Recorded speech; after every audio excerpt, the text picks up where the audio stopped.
If you feel like your practice has not affected your score in years, then the solution is not more practice, it's a system. By the end of this video, you'll know exactly where your strokes go, what to work on, how much time improvement actually takes, how to change with the seasons, and how to score every single practice session so you know it worked. And you'll have it all on paper. So if your scores are stuck and you've got a busy Google Calendar, this free practice planner that I rebuilt just for you is exactly what's going to help. It's 26 pages long, and we're going to walk through the entire thing today. It's got real benchmarks by Handicap, a 12 drill library, 4 session planners, and a 10-week quick start guide. It's completely free. It's the first link down below, and we're just going to fill it out as we go. It comes in a PDF, so you can print it out or pull it up on a tablet or whatever device of your choice. My name is Isaac Ramsey, and this year I have helped golfers break 90 for the first time, break 80 for the first time, and cut their handicaps in half, all with the free content that we put out on this channel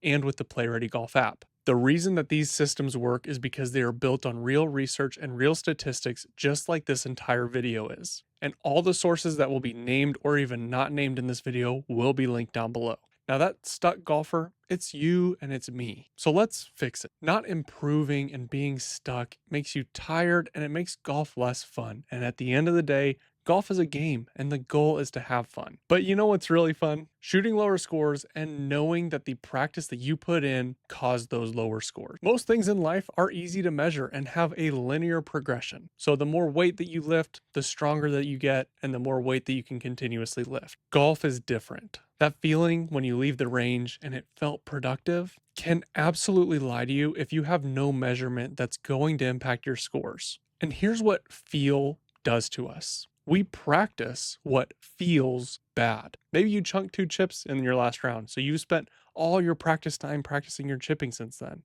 But Mark Brody, who invented strokes gained, found that chipping is only about 17% of the scoring gap between you and the next handicap. Approach shots are 40%. Your brain remembers the embarrassing shots. The data remembers the expensive ones. So that 1 or 2 chunk chips might stick with you for longer than the 8 iron shots that actually ended up costing you more shots. I want to point out, volume absolutely matters. You need to get reps in. But reps without intent end up just being exercise. If you hit 100 balls with a 7-iron and an alignment stick to the same target over and over and over again, and expect yourself to get better with that 7-iron just doing that, that's like practicing Spanish and having 50 note cards that you have to memorize, but thinking that you can become fluent by just practicing 1 note card. And in what situation on a golf course are you hitting a second shot with the same club to the same target? There's only 2, and one's a mulligan and one's a penalty shot, and I don't think those 2 scenarios are worth training for. And neither does the research. We'll get to that later. I have fallen victim to this as well. In fact, I spent years and years thinking that volume in and of itself is what was going to make me better. In fact, in college,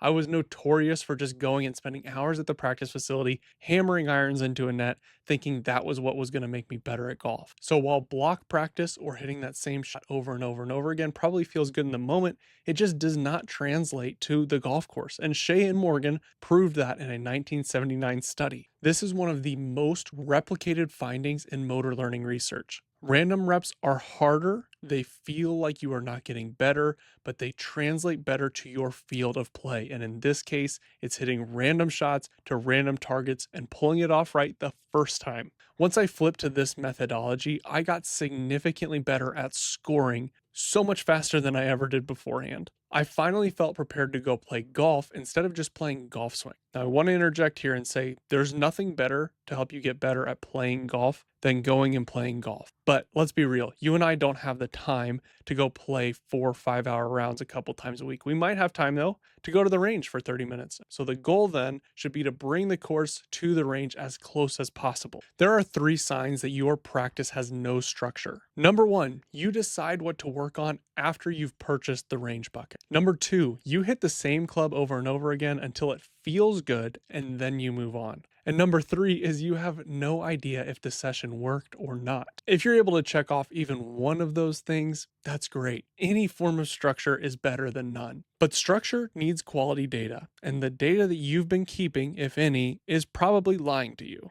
We know we can't trust feel, so we have to trust objective quality data. And most golfers either track nothing or they track the wrong things. The wrong things: fairways hit, greens in regulation, putts. Tracking how many fairways you hit is not a complete analysis of how well you hit it off the tee. Why is that? Because a miss 1 yard off the fairway and 100 yards off the fairway are measured exactly the same. So then this doesn't take into account whether or not you have a clean look at the flag, let's say. So while hitting fairways is good, missing fairways isn't necessarily bad. And if you're tracking it as a 1 or a 0, as in a fairway or not a fairway, you're missing out on valuable information on if you drove it well or not. In theory, with that system, you could miss 14 fairways and have driven it very well. Or you could have hit 10 and driven it incredibly poorly. And it's the same deal with greens in regulation. If you're tracking greens in regulation, hitting it to 5 feet from 100 yards and hitting it to 100 feet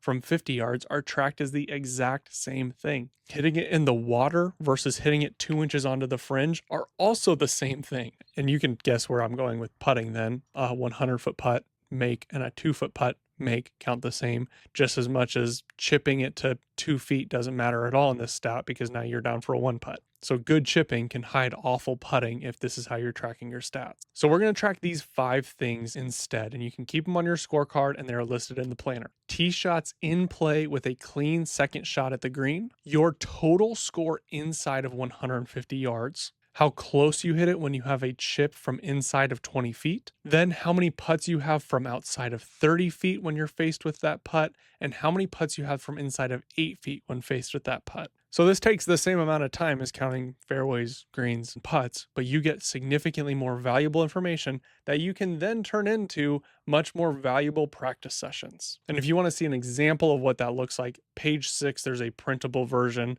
so you can figure out kind of how you want to structure it, even if you just want to keep it on your own scorecard. Now, if you want to go deeper than those 5, the most advanced way is strokes gained. This is where every single shot is measured against a benchmark within a handicap group. So it tells you exactly where the largest leak is as opposed to the loudest. This gets extremely granular. When I started keeping strokes gained, I found out very quickly that I was awful from 100 to 125 yards. And these 25-yard wide bands are great places to look in terms of if you're getting better or not, or if you're really good from an area or not. Page 8 in the planner has a spot to find your worst 25-yard band. And tracking these things has become incredibly simple with a ton of different systems.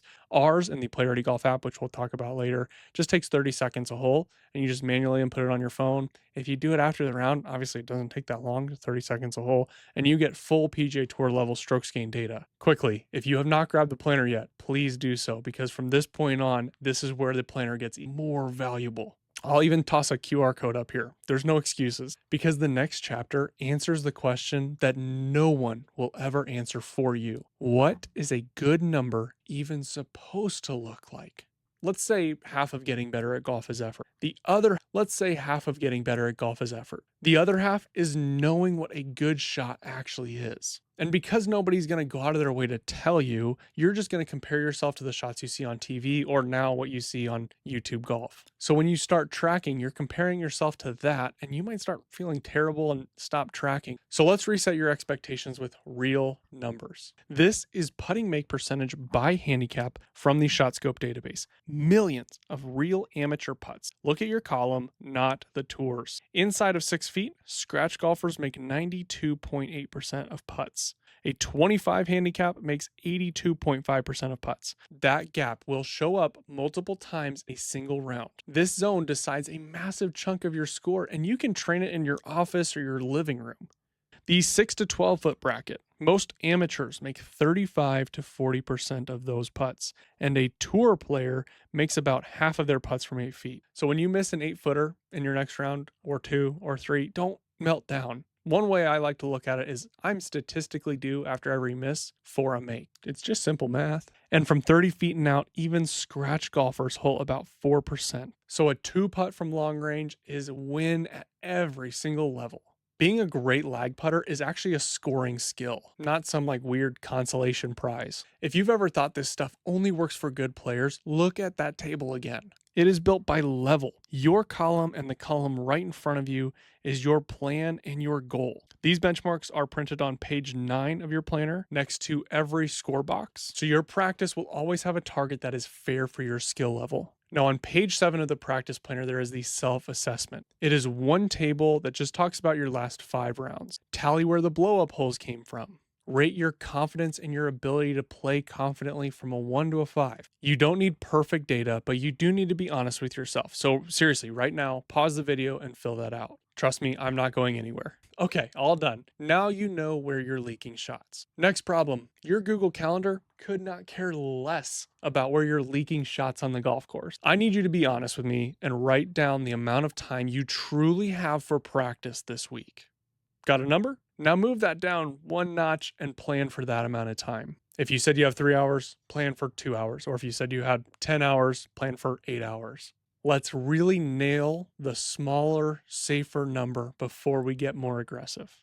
Because planning for an honest, genuine, I can get this done 90 minutes a week is always going to beat like fantasy 3 hours that you think you have. Because stuff always comes up, right? And you might be thinking that this shorter amount of time just isn't going to work. You have to put in more hours. There's actually science to prove the opposite of that. Your brain consolidates skill between sessions, not during them. The gaps in between when you're studying or practicing golf is where learning locks in. This is why cramming for a test never worked for any of us, or at least didn't work for me. And now this is the best news for you and I, because being busy is no longer something that we look at as a hindrance to our ability to get better. It's actually a specific advantage, because now I can use all these tiny little 5-minute putting sessions I do right here to add up to me getting better over a season. So you don't need big 2, 3, 4 hour blocks to get better. You need a lot of little ones. Next, on page 11, you're going to see the facilities audit. Go ahead and check off what is available to you by season, because obviously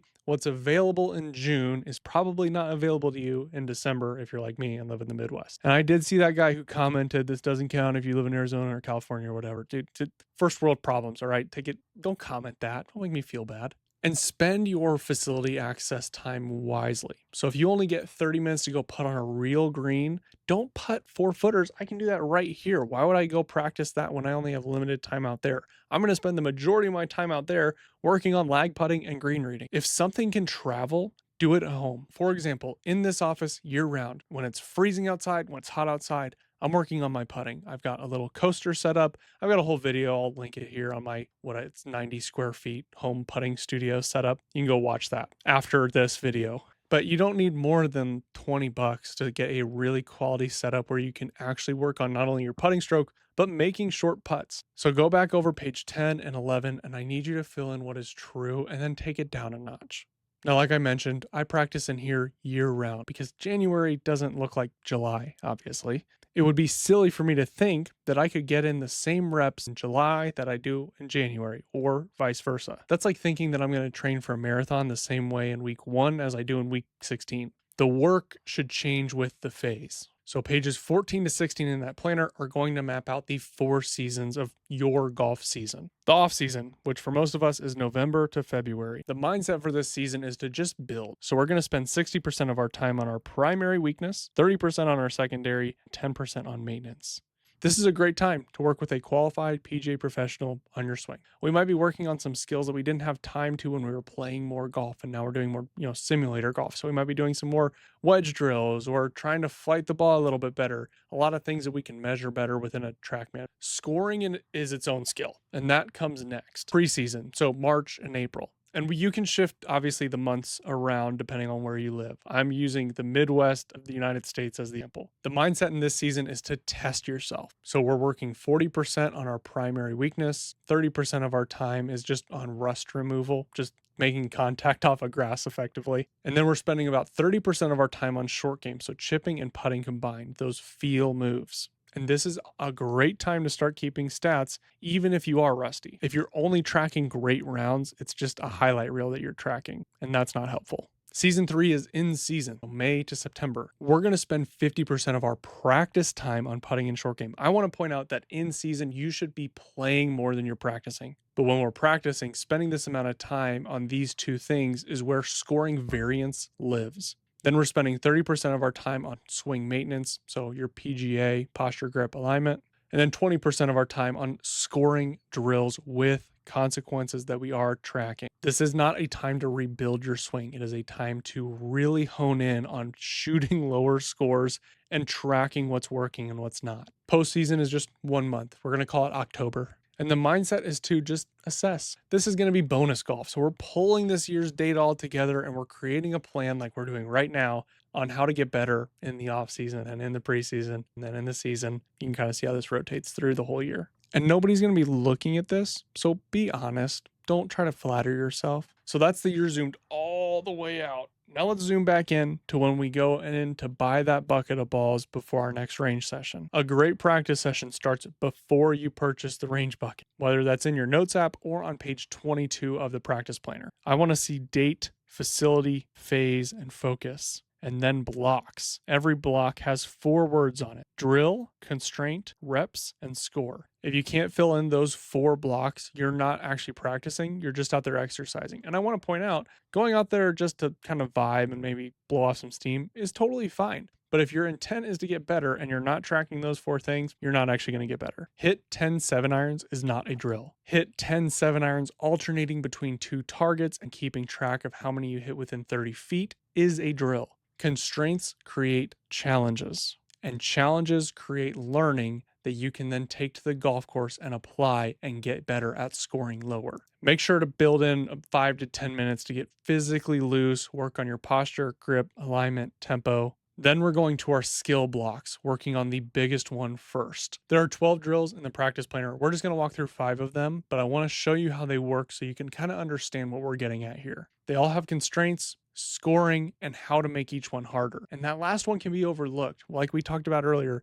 if you're lifting weights and you're never trying to lift heavier weights, you're never going to get stronger. Drill 1 is for off the tee. We're building 2 fairways downrange with either flags or markers or some kind of objects. We're alternating between them with every single ball, going through our full routine every single time. The constraint is going to be the fairway width. So you could start at 60 yards wide, and then when you succeed, go to 40, and then 25, or go the opposite way if you find it too hard. And we're keeping score how many in play we get out of 14. Drill number 2 is for approach play. This is the random yardage number card. You're probably great at a lot of things. You are probably a terrible random number generator. Your phone is a great one. So ask any AI app or Siri or whatever for 15 random numbers between 95 and 175. Then play each number to a real target. The constraint here is we're never hitting the same club twice in a row, or at least we're never hitting to the same yardage and target twice in a row. The score is honestly keeping track of how many good shots you hit to a specific targeted area, which you can utilize the stats earlier in the practice planner to build out. Drill number 3 is for chipping.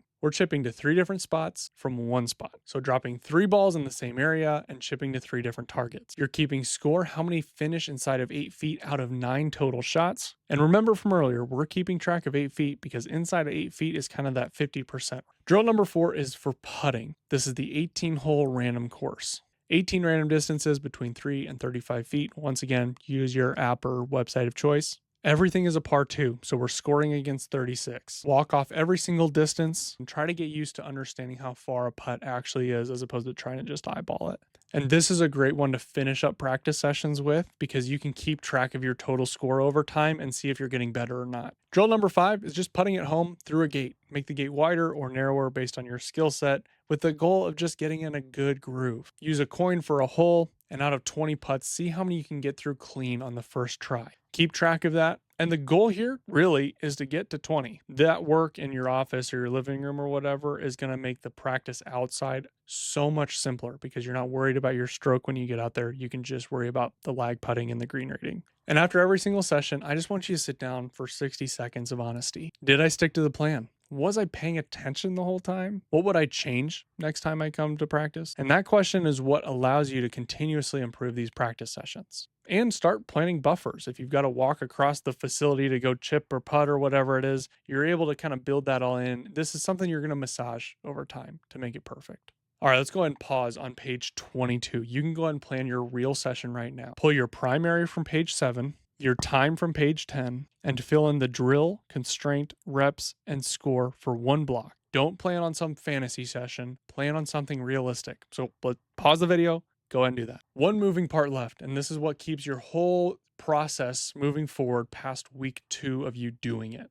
At the end of every month or 4-week block, I just want you to ask yourself 2 questions. 1, has my pattern in scoring or even in certain strokes gained categories shifted in a positive direction? And number 2, am I practicing what I'm supposed to practice or what's comfortable? Because a lack of intent is going to lead to repetition of what is easiest. It's really fun to wear out the middle of a 7-iron. I did it for years. I used to take pride in trying to go through an iron set a year. That's a static plan, and your plan should not be static because your game is not static.